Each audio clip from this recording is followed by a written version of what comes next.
Hello बच्चों, let's see the question. The question says sparkling brilliance of diamond. तो यहाँ पर बताते हैं the total internal reflection of the light is used in polishing diamonds to create a sparkling brilliance. By polishing the diamond with specific cuts, it is adjusted to the most of the light ray approaching the surface are incident with an angle of incidence more than critical angle। यानी जितनी light यहाँ पर गिर रही है उसका जो angle of incidence है वो क्रिटिकल एंगल से ज्यादा है। Hence, they suffer multiple reflections and ultimately come out of diamond from the top. This gives diamond a sparkling brilliance। ऐसा इसलिए होता है कि यहाँ पर जब angle of incidence critical angle से ज्यादा होगा तो यहाँ पर क्या होगा, मल्टीपल रिफ्लेक्शंस होते हैं और उसके बाद ये टॉप से आती है, लाइट वापस जाती है, तो यहाँ पर क्या होता है, बहुत ही अच्छा ब्रिलियंस प्रोड्यूस होता है। क्वेश्चन है, a diamond is immersed in a liquid with refractive index greater than water, then the critical angle for the total internal reflection will. अगर हमने डायमंड को एक ऐसे लिक्विड में डाल दिया जिसका रिफ्रैक्टिव इंडेक्स जो है ग्रेटर देन वाटर है, ठीक है, उस केस में critical angle for the total internal reflection will be, तो वहां पर हमें क्रिटिकल एंगल की वैल्यू बतानी है। ठीक है बच्चों, इस क्वेश्चन को समझने के लिए जो की कॉन्सेप्ट है वो टोटल इंटरनल रिफ्लेक्शन है। यहाँ का जो हमारा की कॉन्सेप्ट होगा वो पूरा की कॉन्सेप्ट किस पर बेस्ड है, दैट की concept is based on the concept of total internal reflection. क्या कॉन्सेप्ट है? Total internal reflection. अब टोटल इंटरनल रिफ्लेक्शन को समझने के लिए हमारे पास मतलब टोटल इंटरनल रिफ्लेक्शन को समझने के लिए जो दो मेन चीजें या दो कंडीशन मैं बोलूं यहाँ पर, वो पहली कंडीशन ये है कि लाइट आपकी डेंसर मीडियम से कहां पर जानी चाहिए, रेयर मीडियम पे जानी चाहिए।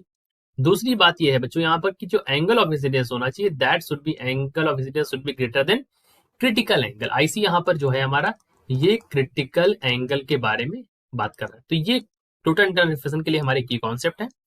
इस चीज को समझते हैं तो हम लिख सकते हैं दैट पहले केस में पहले हमारा जो साइन आईसी होगा, before we dip into this, तो साइन आईसी यहाँ पर एक वैल्यू होती है, sine ic is equal to होता है 1 अपॉन क्या होता है म्यू या फिर एन। एन हमारा क्या, रिफ्रैक्टिव इंडेक्स ऑफ डायमंड।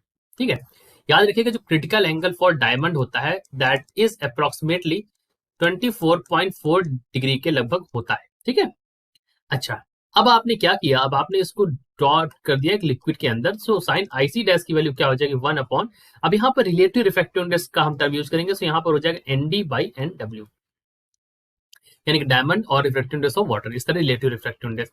यहाँ पर 1 मैंने क्यों लिखा, ये भी बात आपको समझ लीजिए कि देखो रिफ्रैक्टिव इंडेक्स ऑफ मीडियम, और वहां पर मीडियम होगा air, air with respect to diamond हमने लिखा है 1, क्योंकि देखिए आप एन फॉर एयर जो होता है, रिफ्रैक्टिव इंडेक्स ऑफ एयर जो होता है दैट इज 1, इस वजह से हमने यहाँ पर 1 लिख दिया। ठीक है, अच्छा, अब आप जरा इसको कंपेयर करें, क्या करें, आप इसको कंपेयर करें तो आप इसको लिख सकते हैं N W by N T. इसको इक्वेशन नंबर 2 बोल दीजिए, इसको इक्वेशन नंबर 1 बोल दीजिए।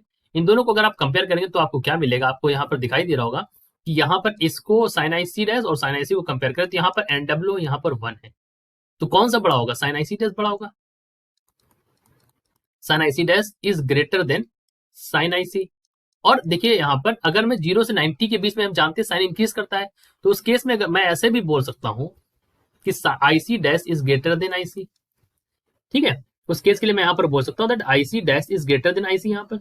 ठीक है, तो क्रिटिकल एंगल जो होगा जब आप उसको लिक्विड में डाल देंगे तो क्या हो जाएगा, यहाँ पर क्रिटिकल एंगल हमारा इंक्रीज किया ना, टोटल इंटरनल रिफ्लेक्शन के लिए जो क्रिटिकल एंगल है वो हमारा बढ़ गया, तो हम कह सकते हैं that critical angle will increase. कैसे हमने चेक किया, हमने सिंपल से फॉर्म से चेक किया। अपने ऑप्शंस पर अब हम चलते हैं। ऑप्शन कहता है will depend on the nature of the liquid. क्या critical angle nature of the liquid पर डिपेंड करेगा, नहीं डिपेंड करेगा, बिकॉज पहले ही उसने बोल दिया है कि लिक्विड का जो रिफ्रैक्टिव इंडेक्स है that is greater then the water, तो यहाँ पर it will not depend on the nature of the liquid. यहाँ पर नेचर ऑफ द लिक्विड पर तो नहीं डिपेंड कर रहा है, जैसा आपने पहले डायरेक्टली यहाँ पर देख लिया, आपने नहीं डिपेंड कर रहा है। रिमेन्स द सेम, ऐसा भी नहीं है कि क्रिटिकल एंगल सेम ही रहा है, यहाँ पर डिक्रीज नहीं हुआ, यहाँ पर हमारा जो है वो इंक्रीज हुआ है, तो डी वाला ऑप्शन यहाँ पर करेक्ट है। तो करेक्ट आंसर हो जाएगा ऑप्शन नंबर डी। हमने आपको यहाँ पर दिखाया किस तरह से हुआ है। So this is our answer. I hope you understood it well. Best of luck.